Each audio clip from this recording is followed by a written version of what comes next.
बिस्मिल्लाहिर्रहमानिर्रहीम अस्सलामुअलैकुम। लाखों करोड़ों दुरूदो सलाम मोहम्मद मुस्तफ़ा सल्लल्लाहु अलैहि वसल्लम और आले मोहम्मद पर। मैं हूँ उमर दराज गोंदल और आप मेरा फेसबुक और यूट्यूब चैनल देख रहे हैं। कप्तान के ऊपर और उनकी जमात के ऊपर दबाव बढ़ाया जा रहा था और ख्याल ये था कि वो घुटने टेक देंगे और उसके बाद हम मर्जी के फैसले करवा लेंगे और इमरान खान को जैसे कहेंगे उनकी पार्टी भी टूट जाएगी और वो दबाव के अंदर ना लॉन्ग मार्च करेंगे।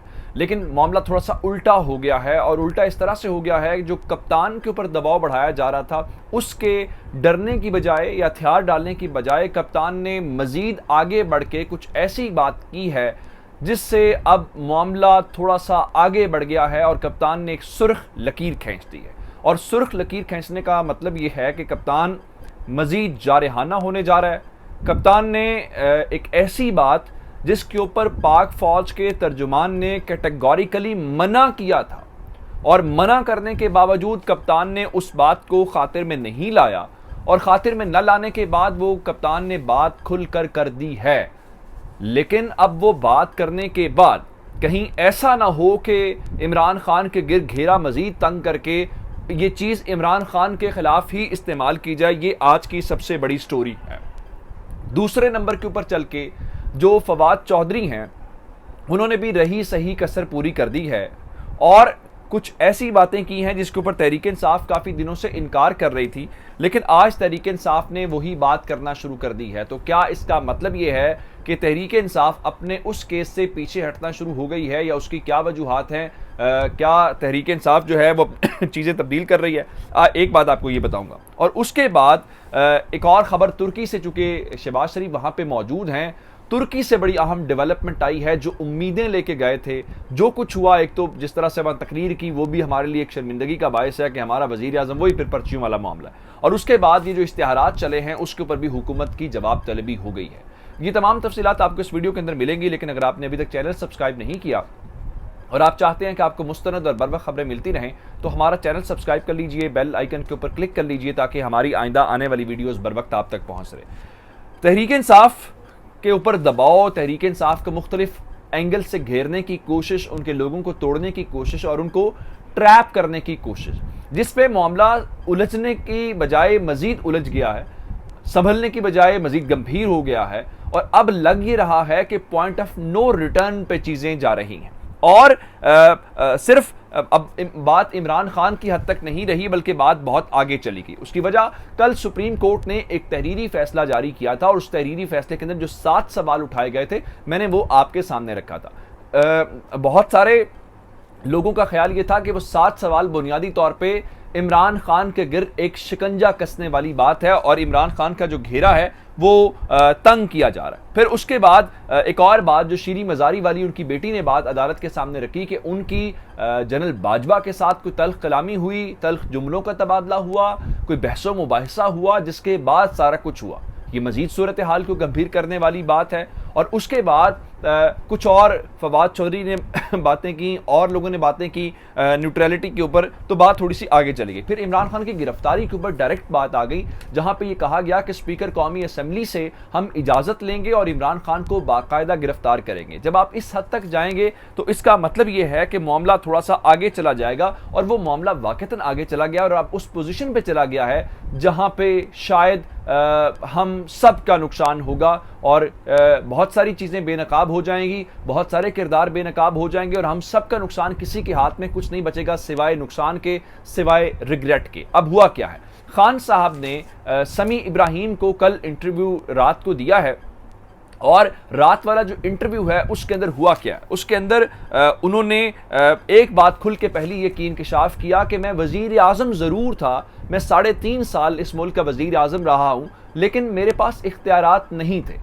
अब क्या वजह है कि इस मुल्क के अंदर मौजूद तमाम वज़ीर आज़म यही बात करते हैं कि हम वज़ीर आज़म तो बन जाते हैं, हमारे पास इख्तियारात नहीं होते। लेकिन फिर वही बात है कि इख्तियारात किसके पास थे? आजकल तो वैसे ही ट्विटर के ऊपर एक ट्रेंड चल रहा है कि वो कौन था, जिसके ऊपर लोग सवाल उठा रहे हैं कि ये हुआ तो वो कौन था, ये हुआ तो वो कौन था। वो एक अलग कहानी है। खान साहब ने भी फिर ये सवाल यही उठाया कि वो आखिर इख्तियारात किसके पास थे। लेकिन बात यहाँ तक नहीं रुकी, बात थोड़ी सी आगे चली गई जहाँ पे खान साहब ने असल खतरे की घंटी या वो सुर्ख लकीर जिसकी मैं बात कर रहा हूँ, DGISPR ने उस बात से मना किया था कि ये बात नहीं की जाएगी।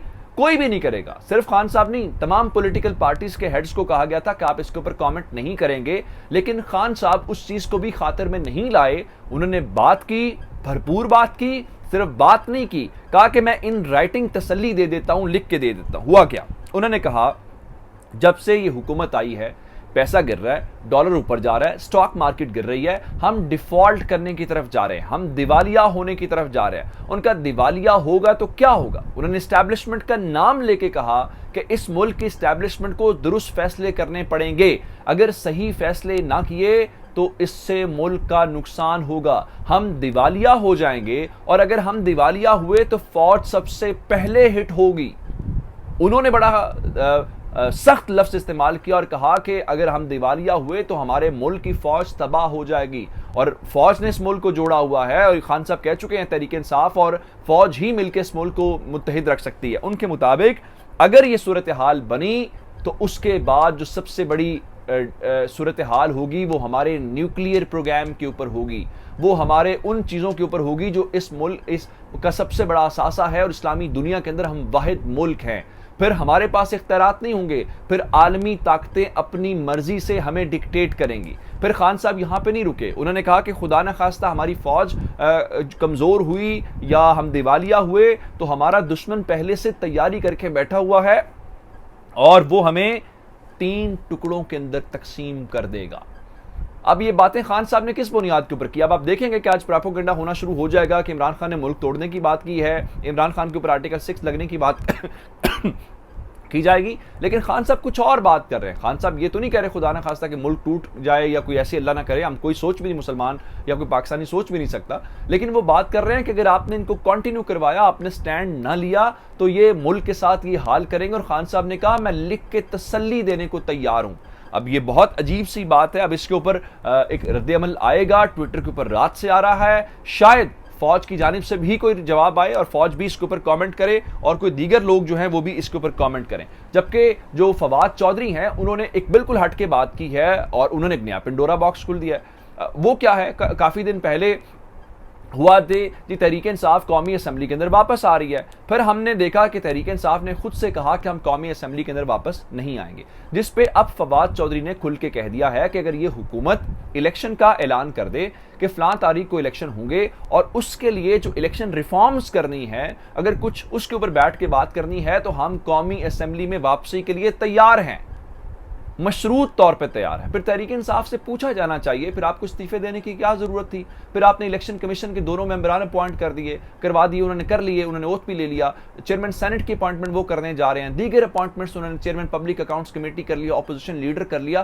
फिर आपने अगर फैसले करने थे तो फिर दुरुस्त फैसले कर लिया करें, फिर कम अज कम आपस में बैठ के बात कर लिया करें, फिर जो आपके सपोर्टर्स हैं उनको मायूस ना किया करें, वो आपके पीछे बेचारे आपको डिफेंड करते हैं, सब कुछ करते हैं, और बाद में आप कहते हैं नहीं जी हिकमत है, जैसे आप इस्लामाबाद गए और इस्लामाबाद से वापस चले गए, आपका सपोर्टर आपका वोटर बेचारा इस सवाल करता रह गया, कोई हिकमत तो बताएं, कोई सॉलिड बात तो बताएं, आप किस चीज के ऊपर गए हैं। उधर तुर्की गए हुए जनाब अली शहबाज शरीफ, वहां पे उम्मीद थी पैसे मिलेंगे, लेकिन इस वक्त सोशल मीडिया के ऊपर सर्कुलेट कर रहा है, खबरें कुछ ऐसी हैं, कहा जा रहा है कि टर्की ने कहा है कि हम तो खुद इस पोजीशन में नहीं हैं कि हम आपको फाइनेंशियल असिस्टेंस दे सकें। अब इसके ऊपर क्या होगा? यहाँ तो हमने करोड़ों रुपए के इश्तिहारात लगा दिए, और वो कायमा कमेटी इत्तलात के चेयरमैन जो सेनेटर फैसल जावेद साहब हैं, उन्होंने हुकूमत से इश्तिहारात के हवाले से और ओवरऑल जो ये अभी गवर्नमेंट ने मामलात चलाए हैं और टर्की वाले इश्तिहारात, उसके ऊपर तफसीलात मांग ली हैं, और वो ज़ाहिरी बात है जब तफसीलात आएंगी वो मीडिया के अंदर आएंगी और सबको मालूम हो जाएगा। अपना बहुत सारा ख्याल रखिएगा। खुदा हाफिज़।